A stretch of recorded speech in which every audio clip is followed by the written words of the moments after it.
সুপ্রিয় দর্শক মণ্ডলী, আমাদের হাতের কাছে এবং খুব সহজেই আমরা যেগুলি পাই এবং আমাদের ছাদ বাগানের গাছগুলোর জন্য অত্যন্ত কার্যকরী খাবার এবং কীটনাশক, এই যে এখানে দেখতে পাচ্ছেন, এগুলি সব খুব সহজে আমরা পাচ্ছি। তারপরেও আমরা কেন এটা কিনতে যাব বাজার থেকে? ছাদ বাগানের জন্য কোনো খাবার আমি মনে করি আর কিনা প্রয়োজন হয় না। যদি আপনি একটু লক্ষ্য করেন, আপনার ছাদটা কত স্কোয়ার ফিটের? 500 থেকে 3000 এর মধ্যে। আপনার তো বিঘার পর বিঘা ক্ষেত না, যেখানে অনেক খাবার লাগবে, অনেক কীটনাশক লাগবে, অতএব আমি বাজার থেকে কিনবো। এগুলো আমরা 500 থেকে 3000 স্কোয়ার ফিটের ছাদের জন্য একটা বাসায় যে ধরনের কিচেন কম্পোস্ট হয় বা বাসার থেকে এই জিনিসগুলি সংগ্রহ করা সম্ভব। তো বন্ধুগণ, আজকে আমি দেখাবো এই অর্গানিক খাবারগুলো এবং কীটনাশকগুলো কোন মাধ্যম থেকে কত সহজে পাবো এবং এগুলির সঠিক ব্যবহার ও প্রয়োগ এবং এগুলির উপকারিতা, অর্থাৎ গাছের জন্য কি কাজে আসতেছে। তো আসুন মূল ভিডিওতে। বন্ধুরা, এখনো যদি আমার চ্যানেলটি সাবস্ক্রাইব না করে থাকেন, অনুগ্রহ করে নেবেন। বন্ধুরা, এখনই আপনারা বুঝতে পারবেন যে কোন আইটেমটা কত সহজে আমরা সংগ্রহ করতে পারতেছি। আপনারা সংগ্রহ করে পারতেছেন, আপনারা হেলায় এই সুযোগগুলো হারাচ্ছেন। দেখুন, আমি একটা একটা করে দেখাচ্ছি। এটা কি? কলার খোসা। এই কলার খোসা কিভাবে পাবেন আপনি জানেন।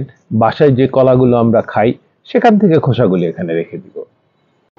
পটাশিয়ামের ভালো উৎস হলো এই কলার খোসা। গাছে যদি কখনো পটাশিয়ামের অভাব দেখা দেয়, তো এই কলার খোসা পটাশিয়ামের অভাব দূর করবে এবং গাছকে ফলজ করে তুলবে। বন্ধুরা, এটাকে দুইভাবে ব্যবহার করতে পারি। একটা, সরাসরি এটা কেটে ছোট ছোট করে আমরা মাটির সঙ্গে মিশিয়ে ব্যবহার করতে পারি। আরেকটা হলো আমরা এটাকে পানিতে ভিজিয়ে রেখে এই পানিটা, এই যে নির্যাসটা হবে, তরল পানি বেরোবে, সেটা আমরা পানির সঙ্গে মিশিয়ে আমরা গাছের গোড়ায় দিতে পারি। বন্ধুরা, কিচেন কম্পোস্ট। কিচেন কম্পোস্ট সম্পর্কে আপনারা সবাই জানেন। এটা আমরা জাস্ট রান্নাঘরে যা ওয়েস্টেজ হিসাবে ফেলে দিবে, আমরা সেটাকে নিয়ে আসবো। এটাকেও আমরা দুইভাবে ব্যবহার করতে পারি। এক, এটাকে পচিয়ে ফেলে তরল অংশটা গাছের খাবার হিসেবে ব্যবহার করতে পারি। সেই তরল অংশ থেকে কঠিন অংশটা আবার আমরা মাটির সঙ্গে মিশিয়ে যখন গাছ লাগাবো তখন ব্যবহার করতে পারি। আবার খাবার হিসাবে আমরা গাছের গোড়ায় মাটি খুঁড়ে বিভিন্ন প্রক্রিয়ায় দিতে পারি। রান্নাঘরের এই কিচেন ওয়েস্টের মধ্যে ফলমূলের খোসা, তরিতরকারির খোসা সহ বিভিন্ন পচনশীল উপাদান থাকে। গাছের প্রয়োজনীয় খাবারের 80% এই কিচেন ওয়েস্ট থেকে পাওয়া যায়। এবার আসুন গোবর সার সম্পর্কে।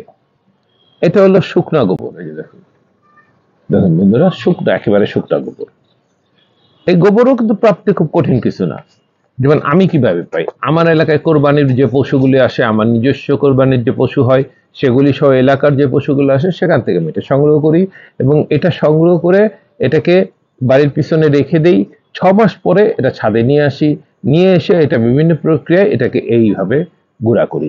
সে প্রক্রিয়াগুলির লিঙ্ক দেওয়া থাকবে, আপনারা ইচ্ছে করলে দেখে নিতে পারবেন। এটাকেও আমরা সেই 2-3 ভাবে ব্যবহার করব। যেমন তরলটা খাবার হিসাবে দিব, কঠিনটা মাটির সঙ্গে মিশিয়ে দিব। আবার কঠিনটা যখন আমরা পুরাতন টবে দিব তখন সেখান থেকে মাটি তুলে ফেলে সেখানে এটা দিতে পারি। আবার মিশ্রণ সার হিসাবেও এটা ব্যবহার করতে পারি। এই যে দেখতে পাচ্ছেন, এটা চা পাতা। তো চা পাতা তো আমরা সহজেই পাই, কারণ আমরা সবাই চা খাই বাসায়। সেই চাগুলো জমিয়ে রাখবো। তবে মনে রাখবেন বন্ধুরা, এটা যেন চিনি আলা না হয়, অর্থাৎ চিনি যুক্ত হইলে এটাকে পানিতে ভিজিয়ে রাখবেন 2-3 দিন, তারপর শুকাবেন, তারপর এটা ব্যবহার করবেন।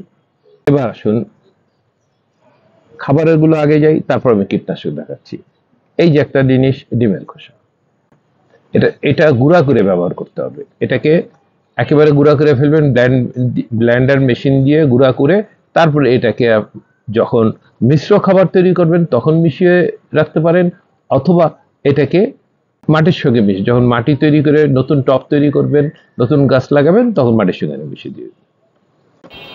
ডিমের খোসা গাছের ক্যালসিয়ামের অভাব পূরণ করবে। এবার একটি উপাদান দেখুন, রসুনের খোসা। বন্ধুরা, এই রসুনের খোসা এটা ফেলেই দিই আমরা। এই রসুনের খোসা হলো একটা কীটনাশক। এইটাকে আপনারা পানিতে ভিজিয়ে রেখে সেখান থেকে পানিটা নিয়ে গাছে স্প্রে করে দিবেন। এটা অর্গানিক কীটনাশক, খুবই কার্যকরী। সবগুলি উপাদানেরই আমার চ্যানেলে আলাদা আলাদা ভিডিও দেওয়া আছে, লিংক দিয়ে দিব, আপনি দেখে নিতে পারবেন। এটা হলো পেঁয়াজের খোসা। পেঁয়াজের খোসা, এটার পানি একদিকে খাবার হিসেবে ব্যবহার করা যায়, আবার এটা কীটনাশক হিসেবেও গাছে স্প্রে করা যায়। তাহলে বন্ধুরা, আপনারা দেখলেন যে এই সমস্ত খাবার এবং কীটনাশকগুলি কত সহজে আমরা পেয়ে থাকি, আবার সেগুলি প্রয়োগও কত সহজ, সেগুলি ব্যবহারও সহজ, আবার কি উপকারিতা। সুতরাং আপনারা আর কেনার উপরে নির্ভরশীলতা না দেখিয়ে নিজের বাসার থেকে বিনামূল্যে এগুলি তৈরি করুন এবং ছাদ বাগানে আপনারা সাকসেস হন। তো এখনো যদি আমার চ্যানেলটি সাবস্ক্রাইব না করে থাকেন, অনুগ্রহ করে নেবেন।